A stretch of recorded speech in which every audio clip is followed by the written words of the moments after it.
Hello babes, welcome back to the channel. If you are new, welcome. So in today's video I wanted to talk about the episode where Carrie walks in on Samantha giving an oral lesson to a delivery driver. So I won't be breaking down the entire episode because, as most of you know, Sex in the City has been copywriting videos with even just a snippet of the show. So this will be more like podcast style, and the main focus of the episode was Carrie and Samantha. So let's get into it. Welcome to Iconically Iconic. So the episode opens up with Carrie meeting with her team to see the cover of her book, but she's not feeling it. She calls Samantha, and I will continue to say this, Samantha is such a great friend. Does she have flaws like they all do? Absolutely. But she is always there for her friends, and that to me counts for a lot. So she agrees to become Carrie's publicist. Carrie is supposed to meet Samantha at her office for lunch to discuss the direction she wants to go in and get Samantha's expertise. But when Carrie walks in, Samantha has her mouth full. Carrie is obviously caught off guard and shocked like any normal person would be, so she leaves. Child, Carrie bumped into the wall, the door. My goodness. Now, in my opinion, this was highly inappropriate. I don't care if it's your office, you're still running a place of business where anyone could walk in. This isn't your home. And yes, I understand again that this is Samantha's office and Samantha is the boss. But I don't understand how Samantha never had an HR complaint filed against her. I'm pretty sure she's made someone uncomfortable at some point. Another thing, how are you giving this man you don't know oral and you're not even sure if he has something or not? Some of you think you can't catch anything from oral, but you definitely can. And let's be completely honest, I doubt he wore protection for that. And my thing is, Samantha knew Carrie was on her way to meet her. They had an appointment. It wasn't like a surprise visit. TV shows tend to glamorize behavior like this, but they won't tell you that in real life, you could possibly be hit with a lawsuit and lose your position, or even have clients not want to work with you because they feel like you're unprofessional and because of the bad press. Especially if enough employees say that they were in an uncomfortable environment and that you made them feel uncomfortable because of things like this happening in the office. I feel like if it were one of Samantha's employees who barged in on this, I could easily see her firing them out of retaliation because she felt quote unquote judged. But I don't know, to me it was just inappropriate. And she had a history of being inappropriate, like the time she touched that masseuse without his consent. I don't care how many women he'd been with and their experiences that they were sharing with you. He wasn't with you, and that was inappropriate and disgusting. So Samantha calls Carrie afterward, but she's not acting like her usual self. And she doesn't even apologize. Not for what Carrie walked in on, and not for missing their meeting because she was too caught up in her sexual escapades. Carrie tries to make a light joke about the situation, but Samantha completely brushes her off. I'm sending you the x-ray bill for my elbow. Could you have gotten out of there any faster? No. Oh, lighten up. And listen, I know a lot of people dislike Carrie. She's not my favorite either. However, she had every right to feel uncomfortable. And the problem is, some of you think that just because you're a woman, you can't make other women uncomfortable when it comes to sex. I've seen it so many times, even on reality shows. A woman doesn't want to share her private sexual experiences or divulge in those intimate details, and suddenly she's labeled a prude. You want to make her feel bad just because she doesn't want to disclose intimate details, which to me is no different than what a man would do. Being a woman doesn't absolve you from being a creep or making another woman uncomfortable just because you keep pushing your sexual freedom on her. Some of y'all use being liberated as an excuse to force your views onto others. And just because Carrie was a sex columnist doesn't mean she had to be into everything. I don't understand why some people can't grasp that. And some of you do the same thing when it comes to drinking and people who don't drink and don't have an interest in drinking. Later, the girls meet for lunch, and this is where Carrie started to annoy me, which happens frequently. And it happens often with the group.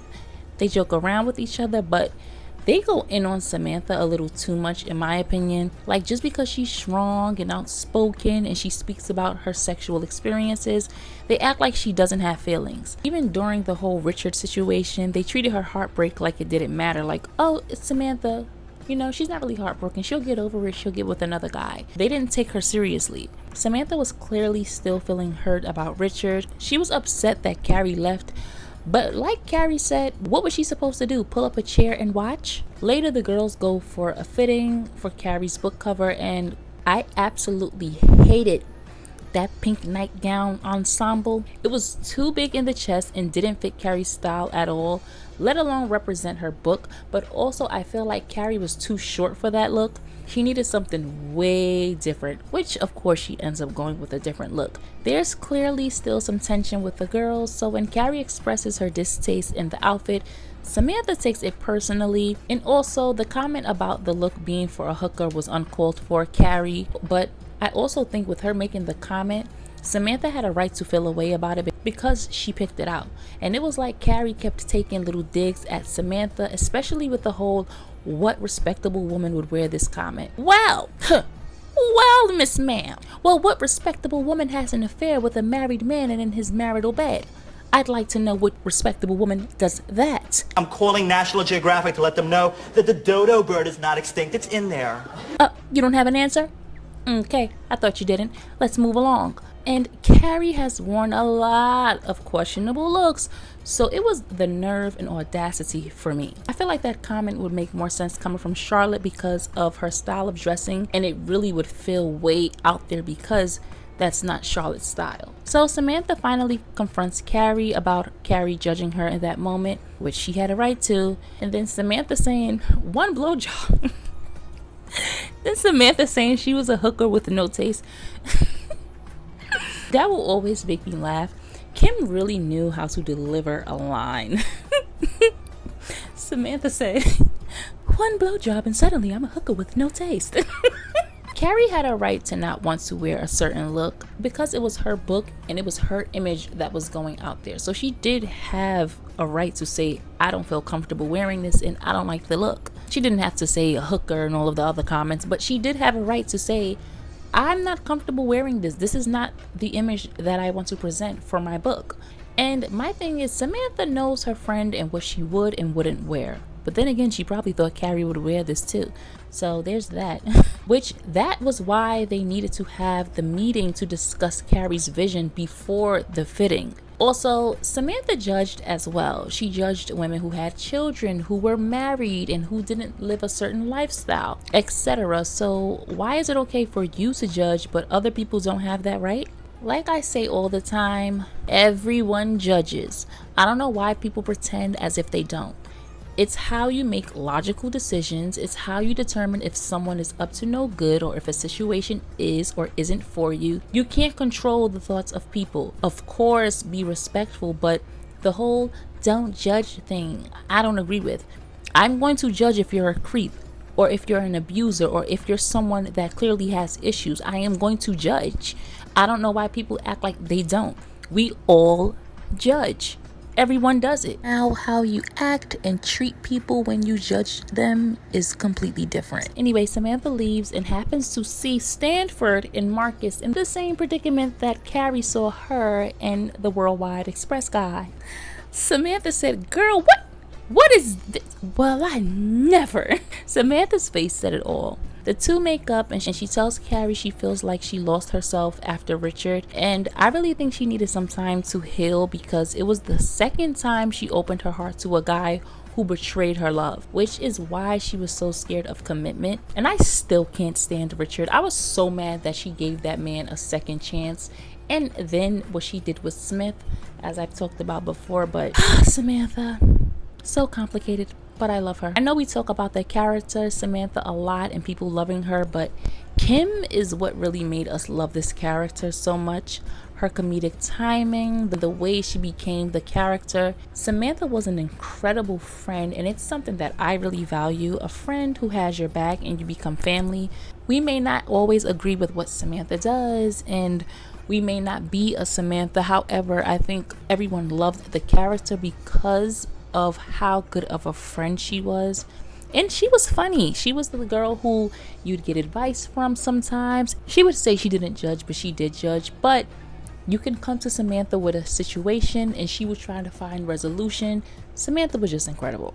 All in all, I feel like Carrie was right to feel uncomfortable and for her to walk out and not be okay with what she saw. And I also feel like Carrie was out of line for the things that she was saying and the comments that they made about Samantha. And with that being said, this video has come to an end. Don't forget to comment, like, share, and subscribe. Also, make sure your notification bells are turned on so that you always know when I upload. And I will catch you guys in the next one.